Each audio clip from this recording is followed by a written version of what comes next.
దేవుని నామానికి స్తోత్రములు కలుగునుగాక. చేరి వచ్చిన యవన సహోదర సహోదరులకు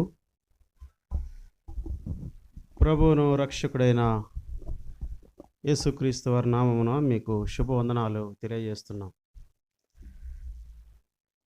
ఈ సమయంలో మమ్మల్ని ఈ కూడికకు ప్రేమతో ఆహ్వానించిన దైవజనులు ప్రియులు అబ్రహాం అన్న గారికి, ఇక ఇక్కడ ఉన్నటువంటి సహోదరులు గురయ్య గారు, అలాగే ప్రసాద్ అన్న, ఇక వారితోటి సహోదరులందరికీ ప్రభు నామన మరొకసారి ప్రత్యేకమైన వందనాలు తెలియజేస్తున్నాను. దైవజనులు అన్న నా స్వపరిచయం చేశారు. నాకంటే ఆయనకంటే నేనేం యోగ్యుని కాదు. ఆయన కూడా బాగా చదువుకొని సమస్తం విడిచిపెట్టి ప్రభు సేవకు వచ్చిన వారే. వారి ముందు మేము నిలిచి వాక్యం చెప్పేంత యోగ్యత అర్హత కూడా మాకు లేదు. అయినా కానీ దేవుడు అవకాశాన్ని ఇచ్చాడు. ప్రియులారా, అన్నతో కలిసి నేను కూడా రెండు చోట్ల ఇద్దరం కలిసి మేము వేదికను పంచుకొని పనిచేస్తూ వచ్చాం. వినుకొండలో ఒకసారి, కొచ్చిళ్ళకోటలో ఒకసారి స్పెషల్ మీటింగ్స్లో వాక్యం చెప్పడం జరిగింది. అందును బట్టి నేను దేవుని స్తుతిస్తున్నాను, దేవుణ్ణి కొనియాడుతూ ఉన్నాను. దేవునికి స్తోత్రములు.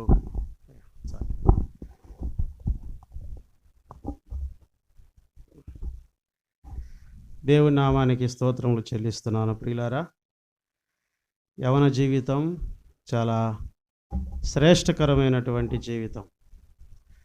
ఈ జీవితాన్ని మనం ఎట్లా మలుచుకుంటే అట్లా మలుస్తుంది కదా. కాబట్టి ప్రత్యేకంగా అన్నకిచ్చినటువంటి ఆ యొక్క భారం యవనస్తుల మధ్యలో దేవుని పరిచర్య చేయాలని. యవనస్తులు దేవునికి కావాలి, దేవుడు కోరుకుంటున్నాడు. యవన కాలంలో దేవుని కాడి మోయట నరునికి మేలు అని బైబిల్ గ్రంథం సెలవిస్తుంది. కాబట్టి ప్రభునందు ప్రియులారా, ఈ రాత్రి యవనస్తుల కూడికలో కొద్ది నిమిషాలు దేవుని మాటలు మనం ధ్యానం చేద్దాం. నా స్వీయ పరిచయం రెండు నిమిషాలు. నా పేరు ఎం సాల్మన్ రాజు అండి. మా స్వగ్రామం రామాపురం. అక్కడ బ్రదర్ అండ్ క్రిస్టియన్ అసెంబ్లీలో నిలిచి నేను దేవుని పని చేస్తున్నాను.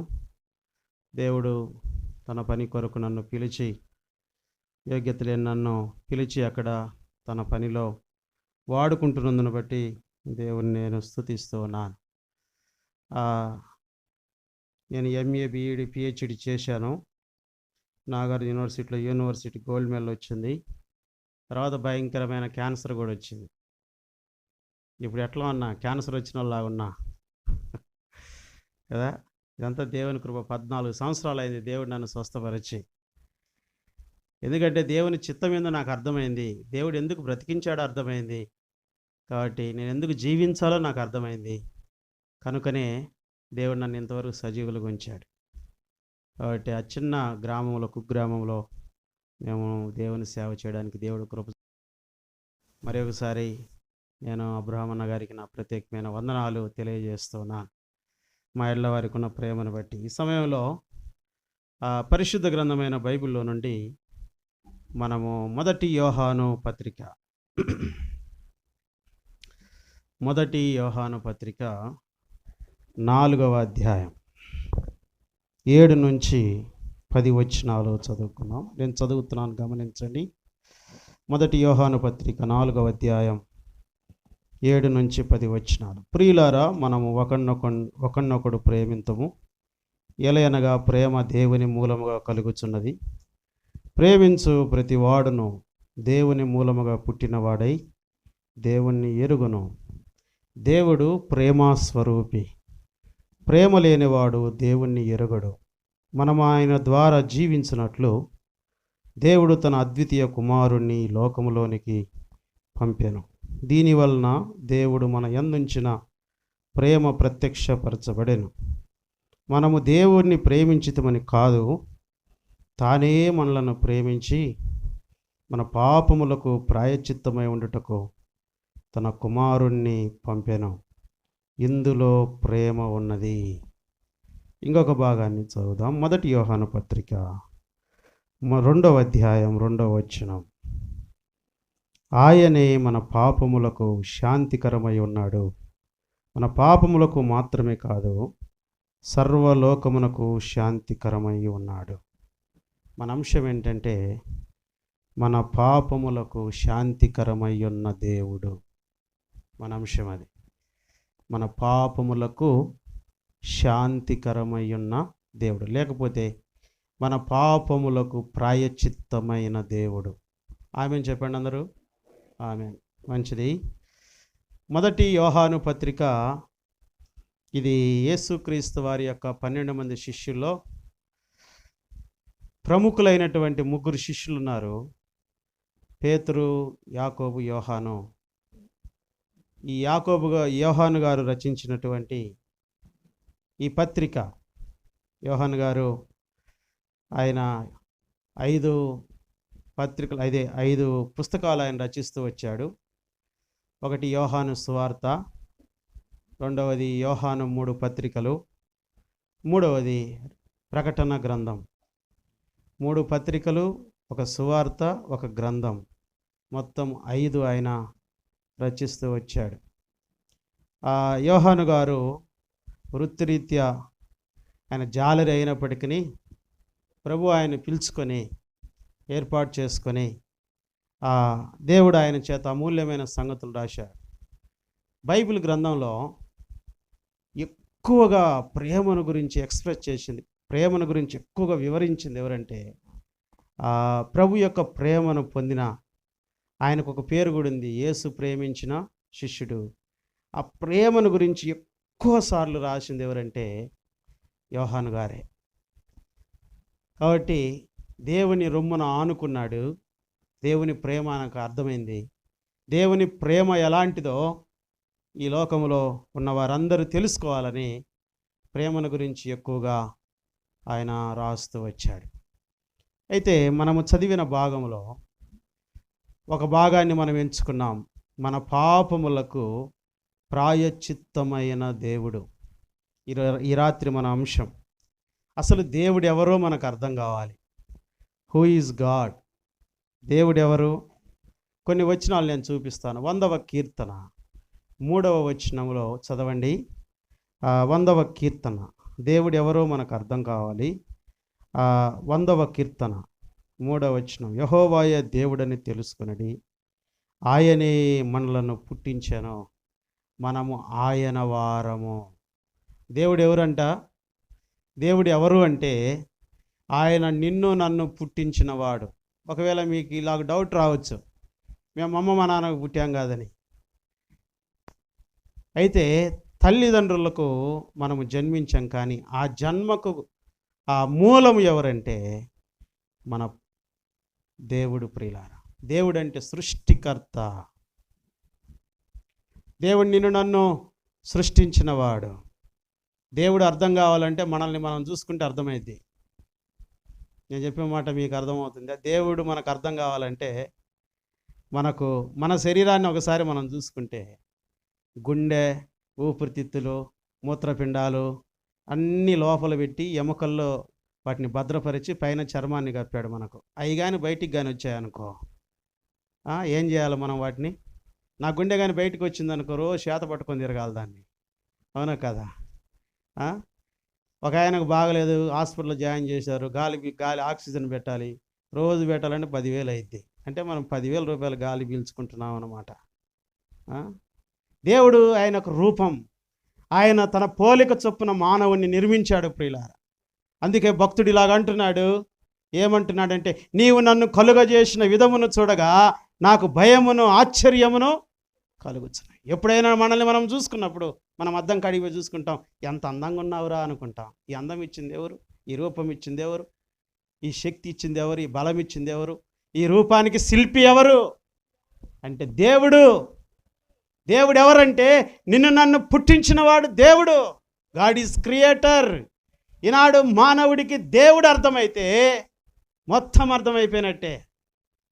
కాబట్టి దేవుడు ఎవరు అంటే నిన్ను నన్ను పుట్టించిన వాడు.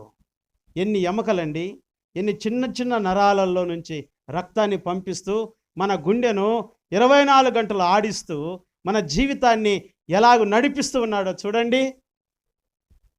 దేవుడు ఎవరంటే నిన్ను నన్ను పుట్టించినవాడు. యవన బిడ్డలారా, ఈ రాత్రి దేవుడెవరో అర్థం కావాలి.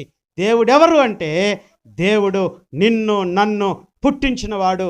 దేవుడు ఎవరంటే ఈ సర్వ సృష్టిని నిర్మించినవాడు, సృష్టికర్త. ఆకాశం ఎక్కడికి పోయినా ఆకాశం ఉంటుంది కదండి. అసలు ఎట్లా తయారు చేశాడు ఒక్కసారి. ఒకవేళ నీ ఇంటి మీద మిద్ద ఉంటే ఆ మిద్ద మీదకి వెళ్ళి పడుకొని ఆకాశాన్ని చూడు. అమెరికా పోయినా ఇదే ఆకాశం, అవునా కదా. దేవుని యొక్క ఆ రూపకల్పన, సృజనం ఎంత గొప్పదో మనకు అర్థం కావాలి ప్రియులారా. కాబట్టి దేవుడు సర్వాన్ని సృజించాడు, నిన్ను నన్ను సృజించాడు. దేవుడు మనకు ఒక రూపం ఇచ్చాడు. దేవుడు అంటే సృష్టికర్త. రెండవది, దేవుడు ఎవరంటే 99వ కీర్తన 9వ వచనంలో చెబుతూ వచ్చాడు, మన దేవుడైన యెహోవా పరిశుద్ధుడు. God is Holi. దేవుడు ఎవరంటే పాపము లేనివాడు దేవుడు. ఈ మాటలని మనం ముందు చూడబోయే అంశాల్లో వస్తాయి. దేవుడు ఎవరంటే పాపము లేనివాడు, పరిశుద్ధుడు. దేవుడు ఎవరంటే మచ్చ లేనివాడు దేవుడు. అతని జన్మలో కానీ అతని జీవితంలో కానీ మలినము లేనివాడు, మచ్చ లేనివాడు, పాపము లేనివాడు దేవుడు. మనలో ఎన్నో లోపాలు ఉంటాయి కదా. ముక్కు వంకరో చెయ్యి వంకరో మీకు సంగతి తెలుసలేదో. ప్రపంచంలో ఇంతమందికి దేవుడు చేతులు ఇచ్చాడు. ఒక్కొక్కరి చేతిలో ఉన్న రేఖలు ఇంకొకరి చేతులకి మ్యాచ్ కానే కావు. ప్రపంచంలో ఇంతమందికి దేవుడు కళ్ళు ఇచ్చాడు.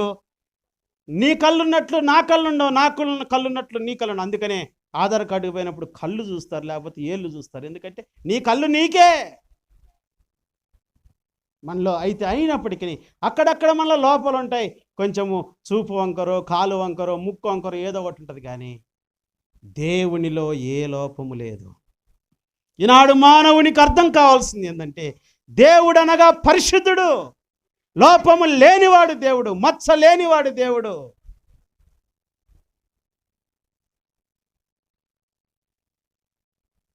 అటువంటి దేవుడు అంతే. ఇక దేవుడు ఎవరంటే నేను 3 మాటలు చెప్తా, చాలా ఉన్నాయి. కానీ మనం చదివిన భాగంలో 1 యోహాను పత్రిక 4వ అధ్యాయంలో మనం చదివాం, దేవుడు ప్రేమ స్వరూపి. God is love. దేవుడు ప్రేమ అయి ఉన్నాడు అంతే. దేవుడు ఎవరంటండి? ప్రేమించేవాడు దేవుడు. ప్రేమించేవాడు దేవుడు. God is love. ఈ లోకంలో రకరకాల ప్రేమలు ఉన్నాయి కదా ఏమండి. ఈ లోకంలో రకరకాల ప్రేమలు ఉన్నాయి. తల్లిదండ్రుల మధ్య ప్రేమ ఉంది, తల్లిదండ్రులు బిడ్డల మధ్యలో ప్రేమ ఉంది, భార్యాభర్తల మధ్యలో ప్రేమ ఉంది, అన్నాదమ్ముల మధ్యలో ప్రేమ ఉంది. అవన్నీ సంబంధ బాంధవ్యాలతో కూడిన ప్రేమ. అయితే మన దేవుని ప్రేమ ఎటువంటిదంటే, ప్రేమకున్న కొన్ని గుణాలు, కొన్ని లక్షణాలు ఏంటంటే, ప్రేమ గురించి ఒక లక్షణం చెప్తాను నేను. ప్రేమ త్యాగం చేస్తుంది, ప్రేమ ఖర్చు పడుతుంది. దేవుడు ప్రేమించాడు మనల్ని. ఎందుకు ప్రేమించవలసి వచ్చింది? కారణం ఏంటి? దేవుడు నిన్ను నన్ను యథార్థవంతులుగా పుట్టించాడు. కానీ అయితే మనం ఏం చేశాం? ప్రసంగి గ్రంథంలో ఉంది ఆ మాట, చూడండి. నేను మీకు జ్ఞాపకం చేస్తాను. ప్రసంగి గ్రంథం 7వ అధ్యాయం 29వ వచనం చదవండి. ప్రసంగి 7:29. ఇది ఒకటి మాత్రము నేను కనుగొంటిని, ఏమనగా దేవుడు నరులను యథార్థవంతులుగా పుట్టించను, కానీ వారు వివిధమైన తంత్రములు కల్పించుకొని ఉన్నారు. దేవుడు మనల్ని యథార్థవంతులుగా పుట్టించాడు, కానీ మనము వివిధమైన తంత్రములు కల్పించుకొని, మనము మార్గములు చెరిపి వేసుకొని చెడిపోయిన మనల్ని దేవుడు ప్రేమించాడు. మానవుని యొక్క ప్రేమ ఎటువంటిది? బదులు ఆశించే ప్రేమ. నేను నీకేదైనా హెల్ప్ చేస్తే నువ్వు నాకేం చేస్తావు? నేను కూడా నీకు హెల్ప్ చేస్తా. నువ్వు నన్ను ప్రేమిస్తే నేను నిన్ను ప్రేమిస్తా. కానీ ఈ లోకములో బదులు ఆశించని ప్రేమ ఏంటంటే యేసుక్రీస్తు ప్రేమ. దేవుడు మనల్ని ప్రేమిస్తూ వచ్చాడు. ఈ ప్రేమ ఏం చేసింది? ఇందాక నేను వేరే అంశం సిద్ధపడ్డాను, కానీ అన్న లాస్ట్లో పాట పాడుతున్న తర్వాత నేను మరలా దాని నుంచి దేవుడు నన్ను వేరే విధానంలోనికి దేవుడు ఆత్మదేవుడు ప్రేరేపిస్తూ వచ్చాడు. ప్రేమ ఏం చేసింది చూద్దాం రండి. అక్కడే చూద్దాం. మొదటి యోహాను పత్రిక 4వ అధ్యాయంలో, మొదటి యోహాను పత్రిక 4వ అధ్యాయం 9వ వచనం చివరి భాగంలో, దేవుడు మన యందుంచిన ప్రేమ ప్రత్యక్షపరచబడెను. రాసుకోండి ఇలాగూ, ప్రత్యక్షపరచబడిన ప్రేమ ప్రత్యక్షపరచబడింది ఈ లోకానికి, దేవుని యొక్క ప్రేమ.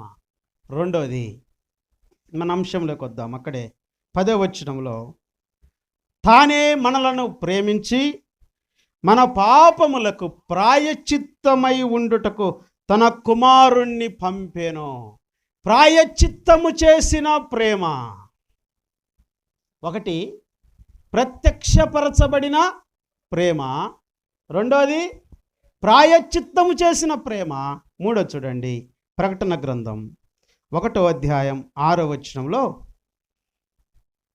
మనలను ప్రేమించుచు తన రక్తం వలన మన పాపముల నుండి మనల్ని విడిపించిన వానికి మహిమయు ప్రభావమును యుగయుగములు కలుగునుగాక, ఆమేన్. ఆయన మనలను తన తండ్రియగు దేవునికి ఒక రాజ్యముగాను యాజకులనుగాను చేసెను. ఒక రాజ్యమునకు దేవుని యొక్క ప్రేమ మనలను చేర్చింది. ఇలాగ చెప్పుకుందాం, పరలోకము చేర్చిన ప్రేమ. మూడు మాటలు. ఒకటి ప్రత్యక్షపరచబడిన ప్రేమ, పాపములకు ప్రాయశ్చిత్తము చేసిన ప్రేమ, పరలోకము చేర్చిన ప్రేమ. ఇదండి దేవుని ప్రేమ అంటే. నేను ఈ 3 చెప్పను మీకు. 3 చెప్తే రాత్రంతా సరిపోద్ది. ఇంకా రాత్రంతా చెప్పాను అనుకో, ఏం చేస్తారు మీరు కదా? కాబట్టి కొద్ది నిమిషాలే. అయితే ఒకటి ప్రత్యక్షపరచబడిన ప్రేమ, అది ఎట్లా ఉందో తర్వాత ఈ అంశంలోనే వస్తుంది. రెండోది ప్రాయశ్చిత్తం చేసిన ప్రేమ, మన పాపములకు ప్రాయశ్చిత్తం చేసిన ప్రేమ. మూడవది మనల్ని పరలోకము చేర్చిన ప్రేమ. యవన బిడ్డలారా, యవన కాలంలో దేవుని యొక్క ప్రేమను ఎవరైతే పొందుకుంటారో వారి కొరకు దేవుడు ఒక రాజ్యం సిద్ధపరిచాడు. ఇది ఈ లోక సంబంధమైనటువంటి, ఇది క్షయమైపోయే రాజ్యం, లేకపోతే క్షయమైపోయేటువంటి ఈ లోకము. కానీ మనకు ఒక శాశ్వతమైన రాజ్యం ఉంది. దేవుడు మనకందరి కొరకు సిద్ధపరుస్తున్న రాజ్యం, అది పరలోక రాజ్యం. ఈ ప్రేమను ఎవరైతే పొందుతారో వారు మాత్రమే ఆ పరలోకంలో ఉంటారు. ప్రేమ ఏం చేస్తుంది తెలుసా? ప్రేమ ప్రాణం పెడుతుంది, కానీ ప్రేమ ప్రాణము తీయదు. నేను నిన్ను ప్రేమిస్తున్నాను, నువ్వు కానీ నన్ను ఒప్పుకోలేదనుకో అంటాడు ముందు. ఏం చేస్తావు? నిన్ను ఖచ్చితంగా చంపుతా, నిన్ను చంపి నేను కూడా చచ్చిపోతా అంటాడు యవనస్తుడు. ఇది ఎటువంటి ప్రేమ అంటే క్రూరత్వంతో కూడినటువంటి ప్రేమ. కానీ దేవుని ప్రేమ ఎలాంటిదో తెలుసా? నిన్ను నన్ను ప్రేమించి ఈ లోకానికి తన ప్రియకుమారుణ్ణి పంపించిన ప్రేమ, ఖర్చుపడిన ప్రేమ, త్యాగం చేసిన ప్రేమ. ఇటువంటి ప్రేమ ఎవరు చూపిస్తారండి ఈ లోకంలో? అయితే ఆ ప్రేమలో రెండో అంశాన్ని మనం తీసుకుందాం.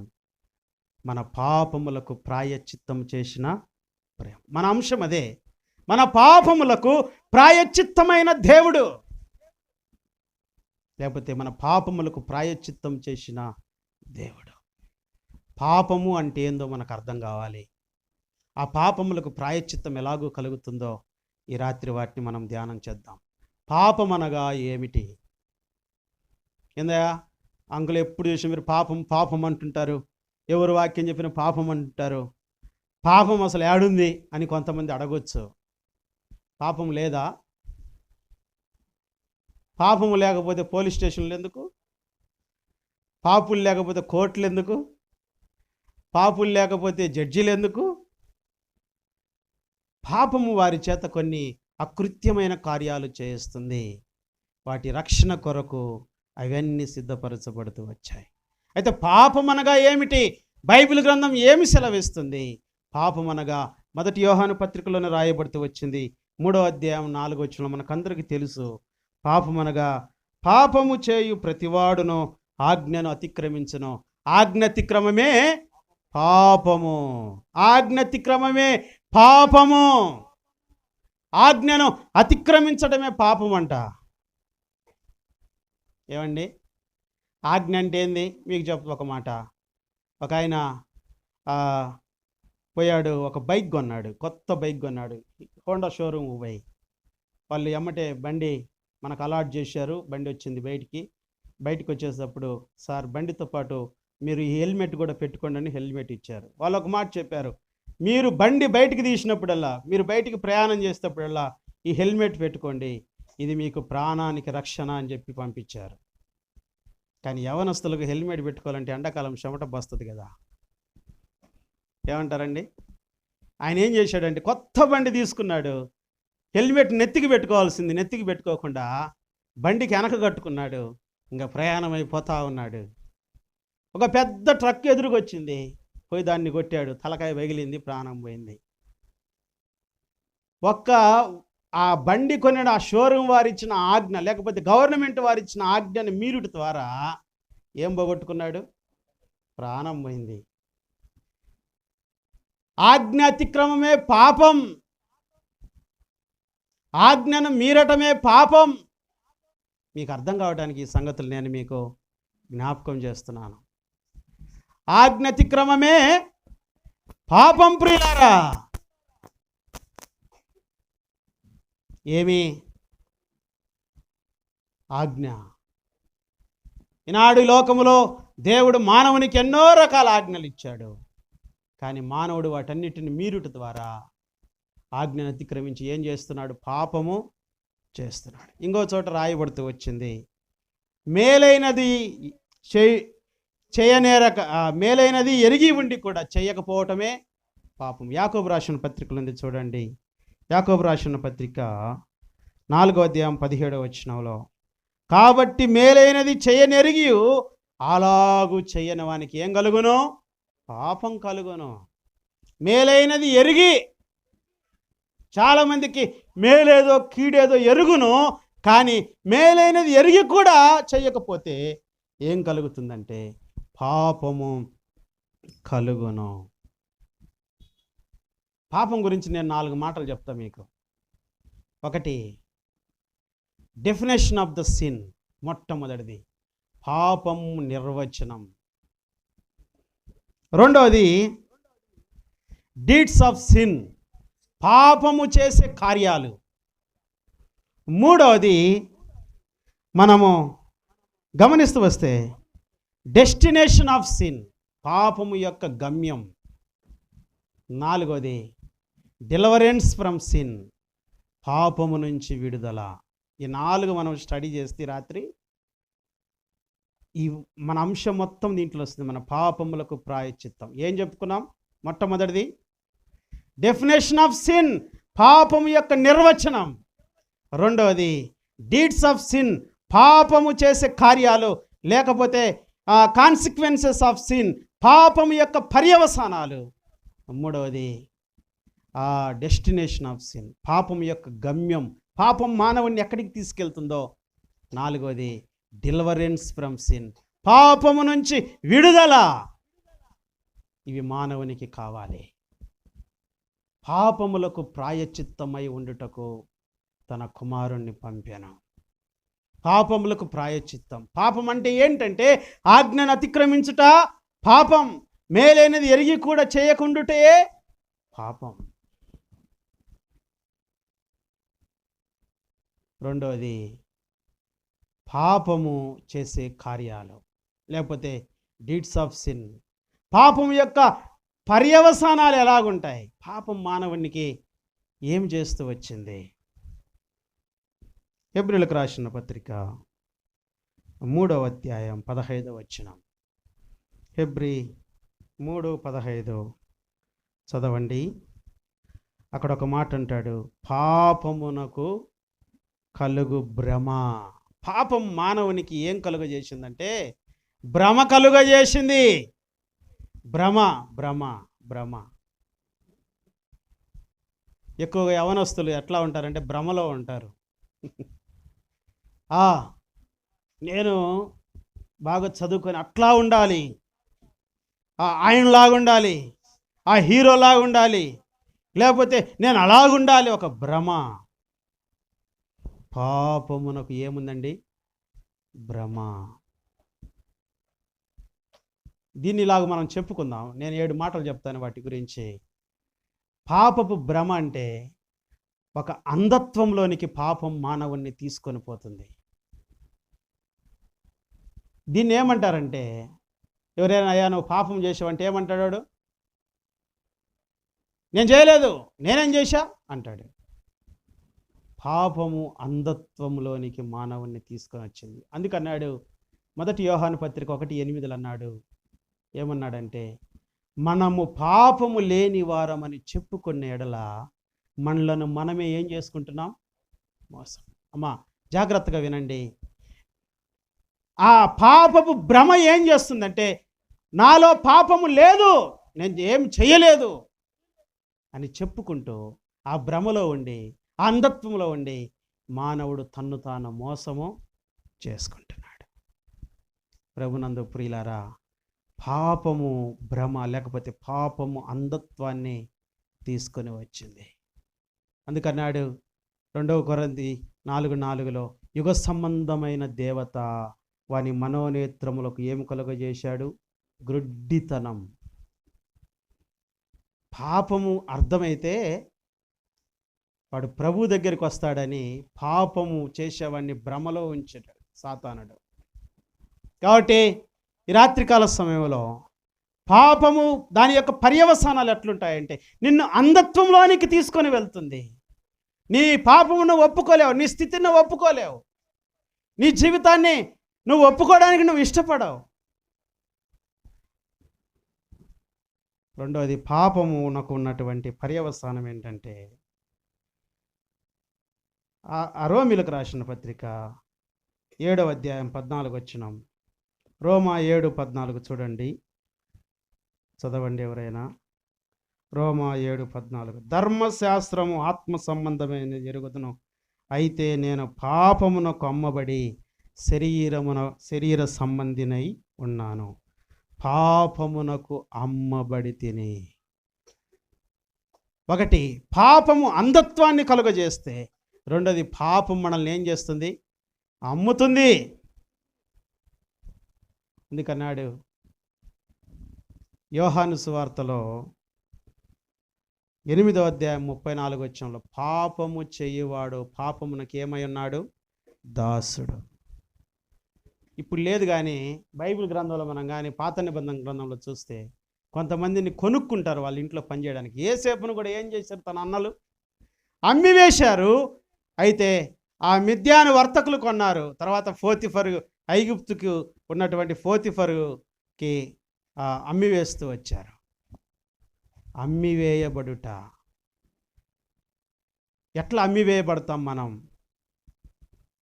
నాకు ఒక స్నేహితుడు ఉన్నాడు. 10వ తరగతి వరకు మేము కలిసి చదువుకున్నాం. 10వ తరగతిలో బాగా వ్యసనాలకు అలవాటు పడ్డాడు.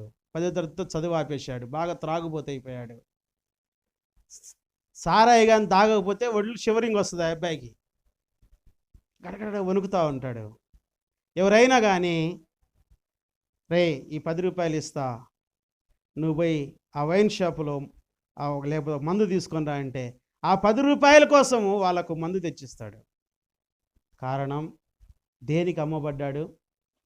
ఆ 10 రూపాయలకు తన విలువైన జీవితాన్ని ఏం చేస్తున్నాడు? ఆయన అమ్ముకుంటున్నాడు. ప్రియులారా, ఈనాడు యవనస్తులు వారి యొక్క జీవితాన్ని, విలువైన అమూల్యమైన జీవితాన్ని వారి పాపమునకు అమ్మివేసుకుంటున్నారు.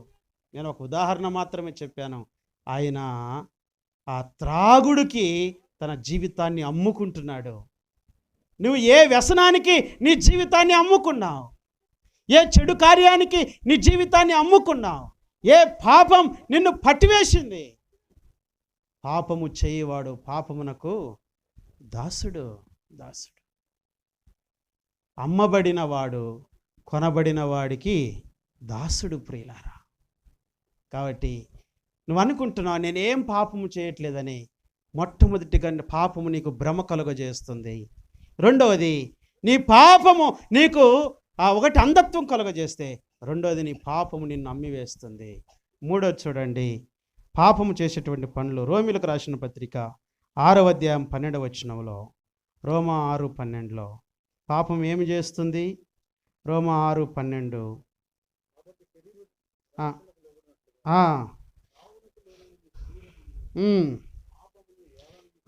మీ శరీరమందు పాపమును ఏలనీయకుడు. అంటే ఏలుట అనేది ఏంటంటే ప్రభుత్వము చేస్తుంది, లేకపోతే అజమాయిషి చేస్తుంది. పాపము నీ మీద అధికారం వహిస్తుంది.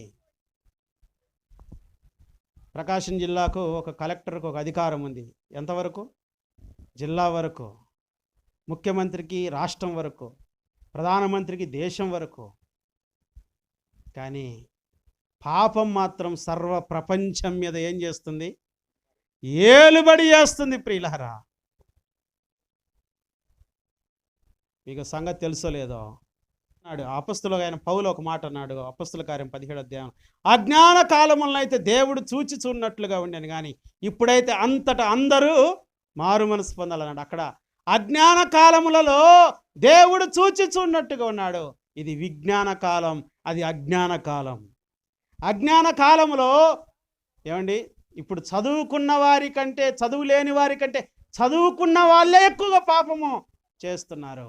వారి చదువు, వారి జ్ఞానం, వారి విద్య, వారి యొక్క స్థితి, వారి యొక్క స్టేటస్ వారిని ఎక్కడికి నడిపిస్తుందంటే పాపమునకు నడిపిస్తుంది.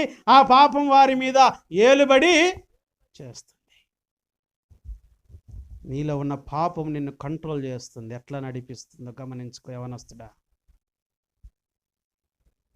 సినిమా చూడకూడదు అనుకుంటావు, కానీ మనసు ప్రేరేపిస్తుంది. ఏం కాదులే చూడు, ఏం కాదులే చూడు అంటది. చదువుకోవాలి, ఎగ్జామ్స్ దగ్గరకు వస్తున్నాయి, మార్చి నెల దగ్గరకు వస్తుంది, చదువుకోవాలని ఒక పక్క నీకుంటుంది, కానీ మనసు ఉంటుంది, పాపం అంటుంది చెయ్యి సినిమా చూడు, ఏమైంది, ఒక 3 గంటలే కదా, కొంచెం రిలాక్స్ అవుతావు. చూస్తాం, సినిమా చూస్తాం, సీరియల్ చూస్తాం, నాటకం చూస్తాం, లేకపోతే ఇంకోటి చూస్తాం. టైం అంతా వేస్ట్ అయిపోతుంది. నిన్ను కంట్రోల్ చేసేది ఏంది? నీ మీద ఏం అజమాయిషి చేస్తుంది? నీ పాపము నిన్ను ఏలుతుంది. నీ మనస్సులో ఉన్నటువంటి పాపము ఎలా చెప్తే అలాగ నువ్వు నడుస్తున్నావు.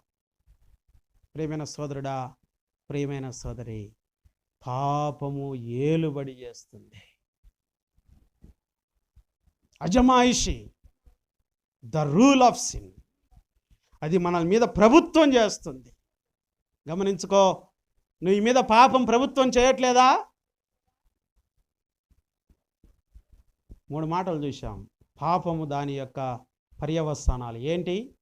ఒకటి అంధత్వము, రెండవది అమ్మబడుట, మూడవది అధికారము చలాయిస్తుంది, నాలుగవది చూడండి పాపము ఏమి చేస్తుంది అని అంటే రోమా 7:19 క్షమించండి, రోమా 7:19 చూడండి. రోమా 7:19 నేను చెయ్యగోరు మేలు చేయక చెయ్యగోరని కీడు చేయుచున్నాను. పైన రాశాడు, నా శరీరమందు 17వ వచనంలో నా యందు నివసించి పాపమేమే కానీ నేను కానన్నాడు. పాపముతో నివసించే వ్యక్తి నాలుగవది ఏం చేస్తాడంటే అఘాయిత్యాలు చేస్తాడు. అఘాయిత్యాలు ఏం చేస్తాడండి? అఘాయిత్యాలు. ఇందాక నేను చెప్పానే, ప్రేమ అనే ఒక అంధత్వంలో ఉండి యవనస్తుడు ఒక పాప ప్రేమించలేదని వారిని చంపుతున్నాడు. అఘాయిత్యం, చెయ్యకూడని కార్యాలు, మేలు చేయాలనుకుంటున్నాడు కానీ అతనిలో ఉన్న పాపం ఏం చేయిస్తుంది? అఘాయిత్యాలు, చెయ్యగోరని కీడు, చెడ్డ పనులు, దొంగతనములు, నరహత్యలు, వ్యభిచారములు, దేవదూషణ, అవివేకము, అహంభావము. మార్కు 7:21 అంటున్నాడు. ఇవన్నీ మనుషునిలో నుంచి బయటికి వస్తున్నాయి. ఈ పాపము నీతో ఏం చేయిస్తుంది తెలుసా? చెడ్డ పనులు, చెయ్యకూడని పనులు, అఘాయిత్యాలు నీ చేత చేయిస్తుంది. ప్రభునందు ప్రియులారా, పాపము చేసే పనులు, ఇంకా పాపం ఏమి చేస్తుంది త్వరగా చూసుకుందాం. పాపము చేసే పనులు సామెతల గ్రంథం 14:34లో, సామెతలు 14:34లో పాపము వలన అవమానము వచ్చును. పాపం ఏం తీసుకొస్తుందండి? ఏం తీసుకొస్తుంది? అవమానం. అరే, తల్లిదండ్రులకు అవమానం నీ ద్వారా, అంతేకాదు నీ బంధుమిత్రులకు అవమానం, నీ అన్నదమ్ములకు అవమానం, నీకు అవమానం. ఒకడు దొంగతనం చేశాడు, దొంగ దొరికాడు, వాడికి బయటికి రావాలంటే ఎంత సిగ్గు. ఎట్టుంటాడండి? ఏంద్ర బయటికి పోవట్లేదంటే, చీకటి పడితే 6 గంటలకైతే పోతాను అంటాడు. ఎందుకు బయటికి రాలేకపోతున్నాడు? కారణం ఆ పాపం అతనికి అవమానం తీసుకొచ్చింది. ప్రియులారా, తల ఎత్తుకొని తిరగలేడు. నీ పాపం నీకు అవమానం తీసుకొస్తుంది. ఇంకా చూడండి పాపం యొక్క పర్యవసానాలు. సామెత కీర్తనలో 38:3 చదవండి. కీర్తన 38. నా పాపమును బట్టి నా ఎముకల్లో ఏమి లేదు, స్వస్థత లేదు. పాపము నీకు అనారోగ్యాన్ని తీసుకొస్తుంది. నీకున్న వ్యసనాలు, నీకున్న చెడు అలవాట్లు, నీకున్న ఉన్నటువంటి ఆ చెడు వ్యసనాల ద్వారా నీ శరీరం పాడైపోతుంది. నేను క్యాన్సర్ హాస్పిటల్కి చెకప్కి వెళ్తాను 2 సంవత్సరాలకు ఒకసారి. నేను చూస్తూ ఉంటాను ప్రియులారు, ఎంతమంది యవ్వనస్తులు తెలుసా వచ్చేది. ముసలోళ్ళు తక్కువ ఆడికి వచ్చేది. NBTR బంజారా హిల్స్ హైదరాబాద్లో 90% యవ్వనస్తులే వస్తారు. ఒకసారి నేను సహోదరి చెకప్కు వెళ్ళి మాకు అపాయింట్మెంట్ తీసుకున్నాం, కూర్చున్నాం. మా ముందు వేరే వాళ్ళు ఉన్నారు, వారు అపాయింట్మెంట్ తీసుకున్నారు. వారి యొక్క కొడుకు 17 సంవత్సరాలు ఉంటాయి. ఇక్కడ గుడ్డ కట్టేసింది వాళ్ళమ్మ, ఈ భాగం వరకు గుడ్డ కట్టేసింది. ఇంకా నేను ఉండలేక కొంచెం సువార్త చెప్దామని, ఆంటీ ఏమైంది అబ్బాయికి అని అడిగాను. అన్నది, అయ్యా వీడు మంచోడు కాదు, వీడు సఫరాలు తినే అలవాటు ఉంది, ఇంటర్మీడియట్ 10th క్లాస్లో మొదలైంది, తిన్నాడు, జబ్బు వచ్చింది, ఇదంతా చెడిపోయింది, ఆపరేషన్ చేశారు డాక్టర్లు, క్యాన్సర్ వచ్చింది. కొంతకాలం అయిన తర్వాత బాగైంది, కిమో ఇచ్చారు, రేడియేషన్ ఇచ్చారు, అన్నీ ఇచ్చారు. కానీ తగ్గిన తర్వాత మరలా కాలేజీకి వెళ్తున్నాడు. అప్పుడు ఒకటి తినేవాడు, ఇప్పుడు 2 ప్యాకెట్లు తిన్నాడు. ఇక్కడొచ్చింది, ఇప్పుడు ఇదంతా వచ్చింది. ఆ టవల్ తీసి చూశాను, ఇదంతా త్వర, ఏమీ లేదు లోపల. వాడి పాపం వానికి ఏం తీసుకొచ్చింది? అనారోగ్యం. యవనస్తులారా, మీరు బలవంతులు. నీ యవన జీవితం చాలా బలమైంది. నీ పాపమును బట్టి నీవు అనారోగ్యాన్ని తెచ్చుకుంటున్నావేమో. ఇవన్నీ ప్రాక్టికల్ థింగ్స్ మనం చూస్తూ ఉంటాం, మన జీవితంలో జరుగుతుంటాయి. కానీ వీటిని లక్ష్యం చేయం ప్రియులారా. మనం పాపము నీ మీద ఏలుబడి చేస్తుంది. నీ పాపము నీకు అవమానం తీసుకొస్తుంది. నీ పాపము నువ్వు చేసే పాపం నీకు అనారోగ్యాన్ని తీసుకొస్తుంది. చివరికి ఇంకొక మాట చెప్తా. కీర్తనలు 14:4లో పాపం ఏం చేస్తుందంటే, పాపం చేసేవాళ్ళంట బహుగా భయపడుదురంట. పాపము చేయవారు బహుగా భయపడుదురు. అధైర్యం తీసుకొస్తుంది నీకు. ఒకటి అంధత్వము, రెండోది మనం గమనిస్తూ వస్తే అంధత్వము, అమ్మబడుట, అజమాయిషి, అఘాయిత్యాలు, అంతేకాదు ఇంకా మనం గమనిస్తూ వస్తే అవమానము, అనారోగ్యము, అధైర్యము. పాపము చేయవారు బహుగా భయపడుతురు.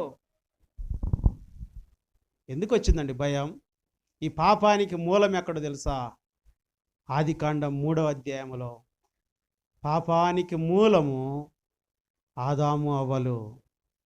వారి పాపానికి మూలం ఏంటంటే యాకోబు 1:15లో చెప్పాడు, దురాశ గర్భం ధరించి పాపమును కనగా పాపము పరిపక్వం ఏం కన్నది? మరణం.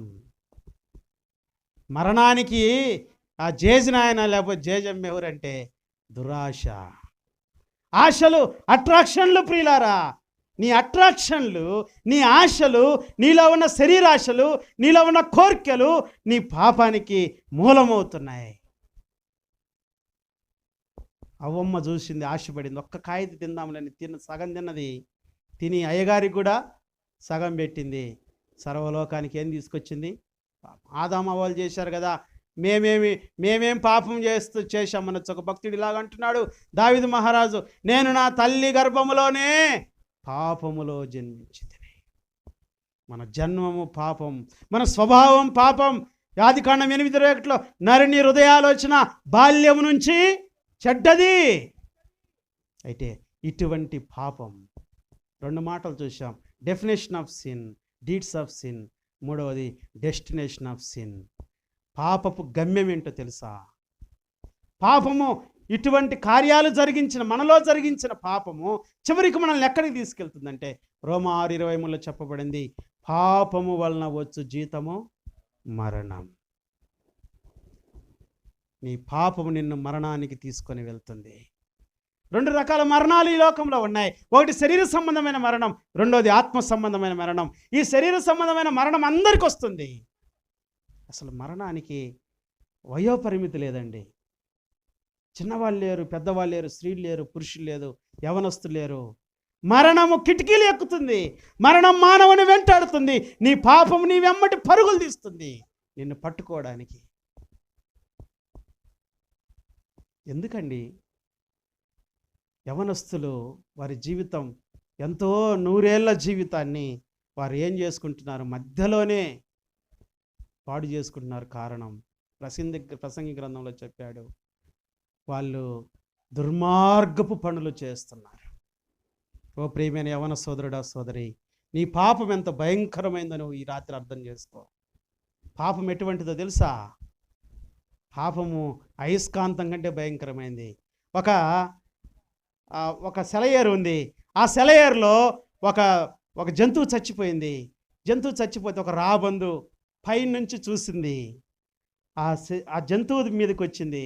పొద్దునుంచి కూర్చొని పొడుచుకొని తింటా ఉంది. ఆ సెలయేరులో, ప్రవహిస్తున్న సెలయేరులో ఈ జంతువు కూడా కొట్టుకొని పోతా ఉంది. ఇంకా ఆ సెలయేరు ముగింపు వచ్చింది.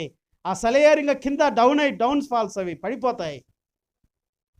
ఇంక అనుకుంది ఆ రాబందు, నేను ఇంకా ఎగరాలి, ఇంకా నేను ఆ సెలయేరును తప్పించుకోవాలి అని రాబందు మీద నుంచి, జంతువు మీద నుంచి ఎగరాలని రాబందు అనుకుంటుంది, కానీ ఎగరలేకపోతుంది. కారణం ఏందో తెలుసా? దాని కాళ్ళు ఆ జంతువు యొక్క ఆ మాంసములో ఇరక్కపోయాయి. ఇంకా సెలయేరులో పడిపోతుంది ఆ జంతువు. అయినా కానీ ఎగరాలనుకుంటుంది, ఎగరలేకపోతుంది. పాపం ఎటువంటిది తెలుసా? మానవుణ్ణి పట్టుకుంటే వదలదు. ఇంకా ఎగరాలనుకుంటుంది. పొద్దున్నుంచి తిన్నది ఆ రాబందు. దాని శరీరం బరువెక్కింది. ఆ మాంసములో లోపలికి శరీరంలో కూరుకొని పోయింది. ఇక ఎంత పైకి ఎగరాలనుకున్నా ఎగరలేకపోతుంది. చివరికి ఆ వాటర్ ఫాల్స్లో ఆ జంతువుతో పాటు బ్రతికి ఉన్న ఈ రాబందు కూడా పడిపోయి చచ్చిపోయింది. అర్థం చేసుకో, నేను ఎందుకు చెప్పానంటే ఈ మాట. నీ పాపం కూడా అలాంటిదే ప్రియులారా. పాపము చేస్తున్న వ్యక్తి పాపము నుంచి బయటికి రాలేడు. ఆ పాపం అతన్ని గట్టిగా పట్టుకుంటుంది. నీ పాపం నిన్ను పట్టుకొని చివరికి ఎక్కడికి తీసుకెళ్తుందంటే ఆ రాబందును తీసుకొని వెళ్ళి ఆ సెలయేరులో పడవేసినట్లుగా నిన్ను మరణానికి తీసుకొని పోతుంది. ఇటువంటి భయంకరమైన పాపము నుంచి దాని గమ్యం ఏంటంటే మరణం. ఒకటి శరీర సంబంధమైన మరణం, రెండోది ఆత్మ సంబంధమైన మరణం. ఈ శరీరంలో అందరికీ మరణం వస్తుంది. అయితే ఈ శరీరములో ఒకటి ఉన్నది, ప్రాణము, ఆత్మ, శరీరం. ప్రాణము, ఆత్మ, శరీరం మనలో ఇమిడి ఉన్నాయి ప్రియులారా. ఈ శరీరము, ప్రాణము వేరైపోయినప్పుడు మనం చచ్చిపోతాం.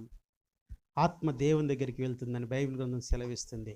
అయితే నీ ఆత్మకు చావు లేదు. ఈ లోకంలో మనం ఈ దేహముతో జరిగించిన పాపపు కార్యాలన్నిటిని బట్టి మన మరణం, అది రెండవ మరణం ఎక్కడికి తీసుకెళ్తుందంటే అగ్ని ఆరదు, పురుగు చావదు. నేను ఒకసారి మా పెద్దమ్మ దోషాలు పోస్తుంటే అక్కడ కూర్చున్నాను. ఒక చీమ దాంట్లో ఆ పొయ్యిలో పడింది. అది బయటికి రాలేకపోతుంది. కట్టెల పొయ్యి దగ్గర అది బ్రతకాలని ఎంతో ప్రయత్నం చేస్తూ ఉంది.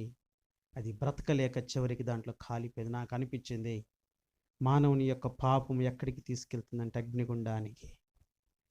నీలో ఉన్న పాపం, నీలో ఉన్న చెడు, నీలో ఉన్న వ్యసనాలు నిన్ను ఎక్కడికి తీసుకెళ్తున్నాయంటే అగ్నిగుండం.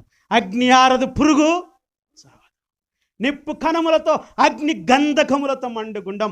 అగ్నికి గంధకం యాడైతే ఎట్లుంటుందంటే అది గుబులు గుబులుగా మండుచున్న అగ్నిగుండం.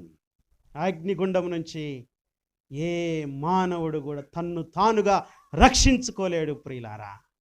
అయితే ఆ నరకమనే అగ్నిగుండం నుంచి, ఆ పాతాళమనే అగ్నిగుండం నుంచి యోబు గ్రంథంలో రాశాడు, పాపము చేసిన వారిని పాతాళము ఏం చేస్తుంది? పట్టుకొని. నేను ఇందాక చెప్పానే, ఆ జంతువు చచ్చిపోయింది కానీ ఆ రాబందుని ఏం చేసింది? పట్టుకుంది. విడిపించుకోవాలనుకుంటుంది కానీ విడిపించుకోలేకపోతుంది. నువ్వు అనుకుంటావు, అబ్బో నేను నిన్న అబద్ధం ఆడానయ్యా, ఇంకా రేపు అబద్ధం ఆడకూడదు. నేను సినిమా చూసానయ్యా, రేపు సినిమా చూడకూడదు. అయ్యా నేను నిన్న త్రాగానయ్యా, ఇంకా రేపు తాగకూడదు అనుకుంటావు. కానీ మరలా అదే చేస్తావు. తిరిగి తిరిగి మరలా అది నిన్ను పట్టుకుంటుంది. అయితే ఇటువంటి పాపపు శక్తి నుంచి మనకు విడుదల కావాలంటే అక్కడ చెప్పాడు, డెలివరెన్స్ ఫ్రమ్ సిన్. పాపము నుంచి విడుదల ఎలాగూ ఎవరు కలుగజేశారంటే రాశాడు, మొదటి తిమోతిలకు రాసిన పత్రిక 1వ అధ్యాయం 15వ వచనంలో, పాపులను రక్షించుటకు క్రీస్తు యేసు ఈ లోకమునకు వచ్చాను అను వాక్యము నమ్మదగినది, పూర్ణాంగీకారమునకు యోగ్యమునయున్నది. పాపులు తన్ను తాను రక్షించుకోలేరు. వారి పాప ఫలితము అగ్నిగుండం. అయితే ఆ పాపులను రక్షించడానికి దేవుని ప్రేమ ఎంత గొప్పదో తెలుసా? అయ్యో నా పోలికలో నేను వారిని నిర్మించాను. నేను ఫస్ట్ చెప్పాను దేవుడెవరో. నేను వారిని నిర్మించానే, వారిని పుట్టించానే. వారు ఇలాగ పాపం చేసి చెడిపోయారే, వివిధ తంత్రములు కల్పించుకున్నారే. అయితే వారిని రక్షించాలంటే, ఆ నరకం నుంచి వారిని తప్పించాలని దేవుడు మన ఎల్ల ఒక సంకల్పాన్ని, ఏందో ప్రసాదన్న ప్రార్థన చేస్తున్నప్పుడు, దేవాని సంకల్పం చొప్పున అన్నాడు. దేవుడు మన ఎల్ల ఒక ప్రణాళిక కలిగి, అయ్యో నా బిడ్డలు నశించిపోవటం, వారు నరకానికి పోవటం దేవునికి ఇష్టం లేక ఈ లోకానికి తన సొంత కుమారుణ్ణి, రోమిలకు రాసిన పత్రిక 8వ అధ్యాయం 4వ వచనం చూడండి, చదవండి ఎవరైనా. రోమా 8:4 చదవండి.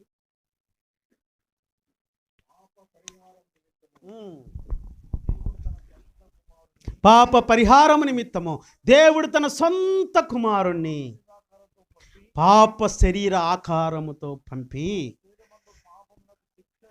ఆయన శరీరమునందు పాపమునకు శిక్ష విధించిన. ఇదే ప్రాయశ్చిత్తం.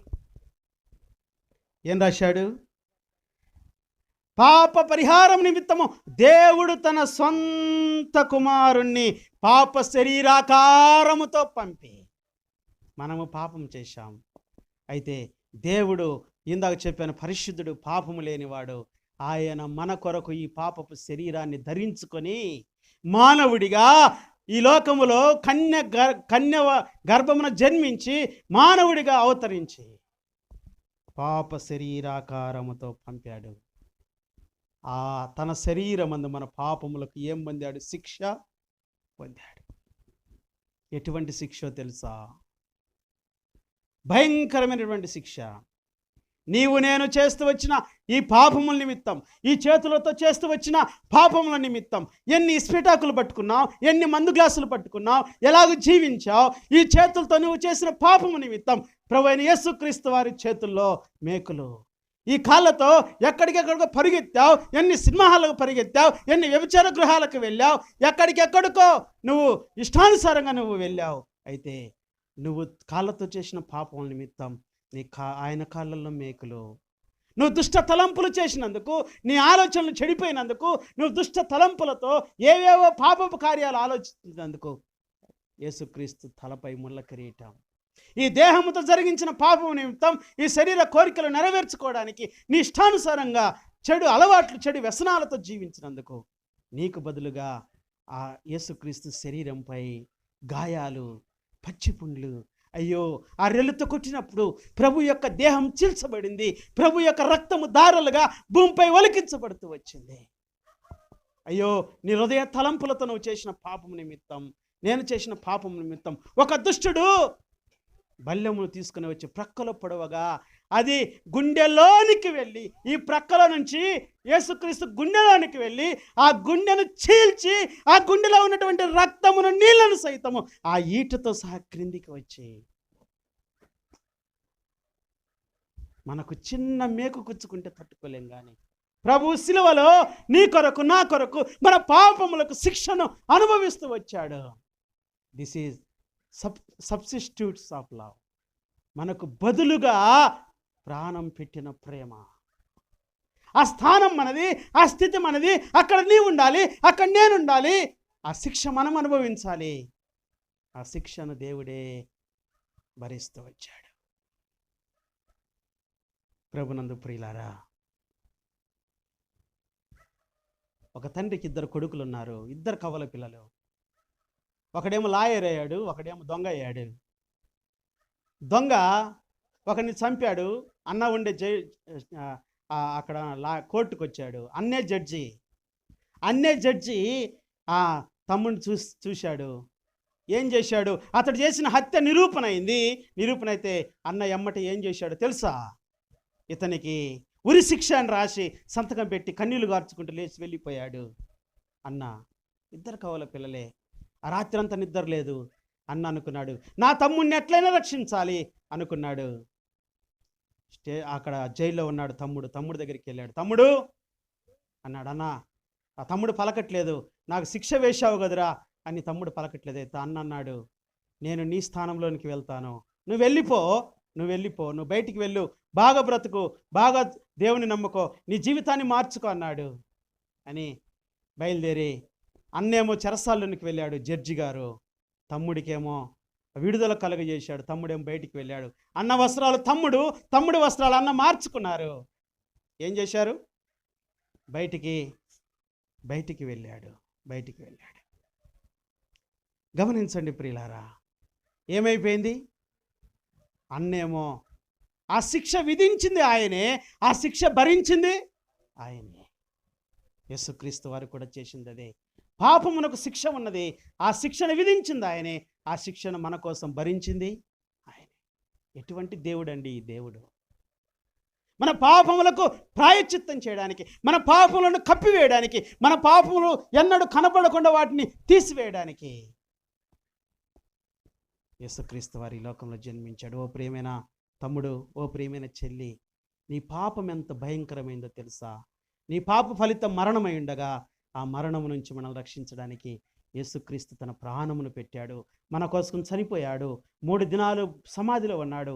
సమాధిని గెలిచి 3వ దినమున మృత్యుంజయుడిగా తిరిగి లేచాడు. మరణము ఆయన బంధించలేకపోయింది. ఎందుకంటే ఆయన దేవుడు, ఆయన సజీవుడు. ఆయనను మరణ వేదనలు, మరణ బంధకములు ఆయన బంధించలేకపోయాయి. తండ్రి అయిన దేవుడు ఆయనను లేపాడు మన పాప పరిహారం నిమిత్తము, మనల్ని నీతిమంతులుగా తీర్చుట కొరకే. ఈ పాపము నుంచి నీకు విడుదల కావాలంటే నువ్వు చేయవలసింది ఏమి లేదు. Confess your sin. నీ పాపములు కప్పుకోవద్దు. ఈ రాత్రి నీ పాపములు ఒప్పుకో. పాపములు ఎట్లా కప్పుకుంటామండి? ఒకడు నిరుద్యోగున్నాడు, చదువుకున్నాడు, ఉద్యోగం రాలేదు. వాడు ఏం చేశాడంటే ఒక జూకి వెళ్ళాడంట. సార్ నాకు ఉద్యోగం లేదు, ఏదైనా ఉద్యోగం ఇస్తారంటే ఆ జూ అధికారి అన్నాడంట, అయ్యా ఈ మధ్యన ఒక కోతి చచ్చిపోయింది. ఆ కోతి రూపమును వేసుకోవాలి, ఆ డ్రెస్ వేసుకొని నువ్వు కాసేపు నవ్విస్తే నీకు డబ్బులు వస్తాయంటే అనుకున్నాడు. ఏదో నేను బ్రతకడానికి కావాలి కదని ఆ కోతి రూపం వేసుకున్నాడు. ఆ జూలో ఇట్లాంటి పిల్లల్ని ఆడిస్తూ ఎగిరిస్తూ చేస్తూ ఉన్నాడు. ఒకరోజు చాలామంది వచ్చారు పిల్లలు, ఆ కోతిని చూసి ఆటలాడుతూ ఉన్నారు. ఈయన ఎగిరి పక్కనే సింహం బోన్లో పడ్డాడు. సింహం బోన్లో పడంగానే ఇంకా ఆయనకు అర్థమైపోయింది, అమ్మ నేను సింహం పెద్దగా కనపడతా ఉంది, గాండ్రిస్తూ ఉంది, ఇంకా సింహం నన్ను తినేస్తుందని అంటున్నాడు. బచావ్ నన్ను కాపాడండి, ప్లీజ్ హెల్ప్ మీ అంటున్నాడు. అంటుంటే ఆ సింహం దగ్గరికి వచ్చి నోరు మూసి అంటుంది, అరే నువ్వు నోరు మూసుకోరా, నీ ఉద్యోగం పోద్ది, నా ఉద్యోగం పోద్ది, నేను నీలాంటి అని చెప్పింది. అంటే ఏమైంది? ఇద్దరు వాళ్ళ రూపాలు కప్పుకున్నారు, కానీ అవి ఏమైపోతాయి? బయటికి వస్తాయి. నీ పాపాన్ని కప్పుకోవద్ది రాత్రి. Don't cover your sin. నీ పాపాలు కన్ఫెస్ యువర్ సిన్స్. ఈ రాత్రి ఒప్పుకో, దేవా నేను పాపినయ్యా, నేను చెడిపోయానయ్యా, నా పాపములను బట్టి నాకు బదులుగా నువ్వు శిక్షను అనుభవించావు, నా కోసం నువ్వు చనిపోయావు, నా కోసం నువ్వు తిరిగి లేచావు, నా పాపములు క్షమించు.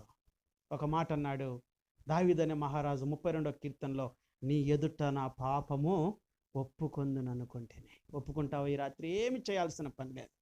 నేను కూడా దేవుని ఎరగక ముందు ఇష్టానుసారంగా జీవించాను. నేను ఎంత పాపినో, నేను పాపములో నేను పొందిన ఫలితం ఏంటో నాకు అర్థమైంది. ఎమ్మటే సెప్టెంబర్ 2, 2005వ సంవత్సరం నేను నా ప్రభు దగ్గర, దేవా నేను పాపిని, నా పాపములు క్షమించు, నా పాపములు ప్రభా నీ రక్తములు కడుగు అని అడిగాను. యేసు రక్తం ప్రతి పాపము నుండి మనల్ని ఏం చేస్తుంది? పవిత్రులుగా చేస్తుంది. ఓ ప్రియమైన సోదరుడా, ప్రియమైన యవన సోదరి, నీ పాపములు కప్పుకోవద్దు. ఈ రాత్రి ఒప్పుకొని పాప నివారణ పొందు. నీ పాప నివారణ పొంది పాపములకు శుద్ధీకరణ యేసు ప్రభు చేశాడు. క్రీస్తుని హృదయంలో చేర్చుకుంటావా? ఈ రాత్రి క్రీస్తుకు నీ హృదయాన్ని, దేవా నేను పాపినని, నా పాపములు క్షమించు ప్రభు అని అడుగు. సూక్ష్మంలో మోక్షం. చిన్న మాట అడిగితే గొప్ప రక్షణ పొందుకుంటే యవన సోదరుడ సోదరి, కళ్ళు మూసుకుందాం, తలలో ఉంచుదాం. ఎవరు అటు ఇటు చూడొద్దు. శ్రేష్టమైన సమయం. This time is precious. గొప్ప శ్రేష్టమైన సమయంలోనికి నీవు నేను వచ్చాం. ఒక్కసారి ఎవరు అటు ఇటు చూడకుండా కళ్ళు మూసుకుందాం. ఎవరు మాట్లాడొద్దు. నిన్ను నువ్వు పరిశీలన చేసుకో. పాపములకు ప్రాయశ్చిత్తం చేసిన దేవుడు. నీ పాపములు ఎంత భయంకరమైనవో మనము ఈ రాత్రి చూస్తూ వచ్చాం. పాపములో భ్రమ ఉంది. పాపం నిన్ను ఏలుబడి చేస్తుంది. పాపం నీకు అవమానం తీసుకొస్తుంది. పాపం చివరికి నిన్ను అగ్నిగుండానికి తీసుకెళ్తుంది, నిత్య నరకానికి. ఆ పాపము నుంచి నీకు విడుదల, నీవు పాపము నుంచి విడుదల పొందలేవు. అయితే ఆ పాపం నుంచి మనకు విడుదల కలుగ చేయడానికి, ఆ పాపమునకు శిక్ష యేసుక్రీస్తు శిలువలో భరించాడు. నీ కొరకు, నా కొరకు శిలువలో ప్రాణం అర్పించాడు. ఎంతో శ్రమలు పొందాడు, ఎంతో వేదన పొందాడు, మన కొరకు చనిపోయాడు, సమాధిని గెలిచి లేచాడు. ఈ రాత్రి చిన్న మాట నీ మనసులో ప్రార్థన చేయి. యేసు ప్రభువా, నేను పాపినయ్యా, నా పాపములకు వచ్చిన శిక్ష అంతా నువ్వు భరించావు, నా పాపములు క్షమించండి అయ్యా. కప్పుకోవద్దు. ఈ రాత్రి నీ పాపములు ఒప్పుకో. గొప్ప రక్షణ. ఆ నరకం తప్పించబడతావు. పరలోకానికి దేవుడు మనల్ని సిద్ధం చేసిన గొప్ప రాజ్యంలోనికి మనం వెళ్తాం. మనసులో చిన్న మాట ప్రార్థన చేయి. యేసు ప్రభువా, నేను పాపిని, నా పాపములు క్షమించండి అని అడుగు. అలాగూ అడిగి ఈ రాత్రి నేను యేసుప్రభుని నమ్ముకుంటాను, నాకు యేసుప్రభు ఇచ్చేటువంటి ఆ ప్రేమ, యేసుప్రభు ఇచ్చే ఆ పరలోకం, నా పాపంలో ప్రాయశ్చిత్తం పొందుతాను, నా పాపం నేను ఒప్పుకుంటున్నాను, ప్రభువుని నేను నమ్ముకుంటానని ఆశ కలిగిన వారు మీ కుడి హస్తం చూపించండి. మీ కొరకు మేము ప్రార్థన చేస్తాం. సహోదరి, దేవుడిని గొప్ప రక్షణ కలుగచేయనుగాక. అమ్మ చేయి పైకెత్తండి. దేవుడిని గొప్ప రక్షణ కలుగచేయనుగాక. అమ్మ చేయి పైకెత్తండి. ఇంకా ఎవరైనా ఉన్నారా? ఏమన్నా సోదరుడా, నీ మనసు కఠినం చేసుకోవద్దు. ఈ రాత్రి ఆయన ఇచ్చే గొప్ప రక్షణ నువ్వు పొందాలని దేవుడు నీకు ఈ సమయాన్ని ఇస్తున్నాడు. ఇంకెవరైనా ఉన్నారా? మరణం కిటికీలు ఎక్కుతుంది. దేవుడు ఈ కరోనా పరిస్థితుల్లో కూడా దేవుడు నిన్ను నన్ను కాపాడుతున్నాడే. దేవుడిచ్చిన గొప్ప రక్షణ నిర్లక్ష్యం చేయొద్దు. ఎవరైనా ఉన్నారా? నేను యేసుప్రభుని నమ్ముకుంటాను, నాకు యేసుప్రభు కావాలని ఆశ కలిగిన వారు చివరిగా నేను అడుగుతున్నాను. ఎవరైనా ఉంటే మీ కుడి హస్తం చూపించండి. మీ కొరకు మేము ప్రార్థన చేస్తాం. సహోదరులు ఎవరైనా నేను యేసుప్రభుని నమ్ముకుంటానని ఆశ కలిగిన వారు ఈ రాత్రి మీ హస్తం చూపించండి. సహోదరులు ఎత్తిన వారు మీ చెయ్యి. సహోదరుడ, దేవుడిని గొప్ప రక్షణ కలుగ చేయనుగాక. గొప్ప రక్షణ నమ్మిన వారు కాదు, యేసుప్రభుని నమ్ముకుంటాం అని ఆశ కలిగిన వారు. అమ్మ మీ కుడి చేతిని పైకి చూపించండి. నాన్న పైకి చూపించండి, మీకు పైకి చూపించండి. యేసుప్రభుని నమ్ముకుంటామని ఆశ కలిగిన వారు. దేవుడు మీకు గొప్ప రక్షణ కలుగ చేయనుగాక. మంచిది. మీ చేతులు దించండి.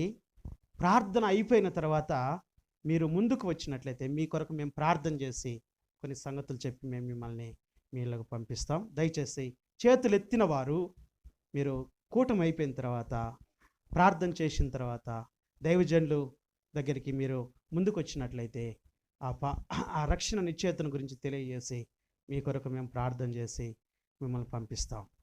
దేవుడు మిమ్మల్ని దీవించడానికి ఈ అవకాశం ఇచ్చిన దైవజనులు అబ్రహాం అన్న గారికి, గురన్న గారికి ప్రత్యేకమైన వందనాలు తెలియజేస్తూ నేను ముగిస్తూ ఉన్నాను. Thank you.